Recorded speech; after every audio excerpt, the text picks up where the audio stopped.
When I package my soap, I always bevel the edges. It makes for such a better first time use, much more luxurious. The edges are pretty hard actually by the time you get it, and I always cringe a little bit for when I use a bar soap that isn't beveled just a tiny bit. So after a while, I have a bunch of soap scraps, and all of these shavings have been taken from here and there, bar by bar from everyone's soaps, and it's a big ass soap pile of shavings that was made by community. And I thought, well, this is a good idea. We do a charity soap, and the charity that I can give the money to is Doctors Without Borders.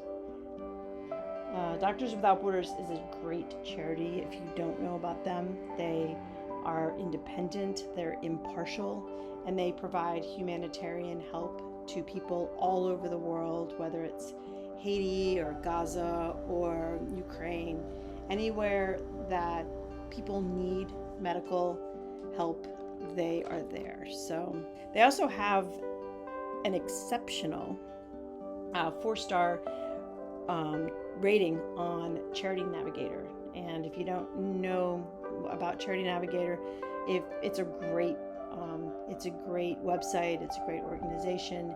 They provide transparency about charities and how much actually goes to where they say it's going to go and who's making how much money. So before giving to anyone, I always check out Charity Navigator and see if they're worth it, and the Doctors Without Borders definitely is. The price of these bars is more than I would normally charge for soap. They are $10 each because I wanted to maximize the amount of money that we could get for Doctors Without Borders. $8 of the $10 that I'm charging will go to Doctors Without Borders. So this sale of soap will generate $160 for them. I know it's not a lot of money, but it's something. It's something that we can do. Now you get an amazing, awesome soap for $10 that is really big. These are 5.5 ounces, and they're nice and chunky. They are really an amazing bar of soap. They are definitely the bubbliest, latheriest soap that I make, and I think that has to do with the fact that all of these soap scraps have been curing for about a year. Some sooner, some pretty old, but these soap scraps, they're really cured out, and they make amazing lather because they don't smell anymore, because the scent does evaporate off of them. I do add lemon verbena scent to this bar. It's simple, but it's lovely, and so they do have quite a bit of lemon verbena scent to them.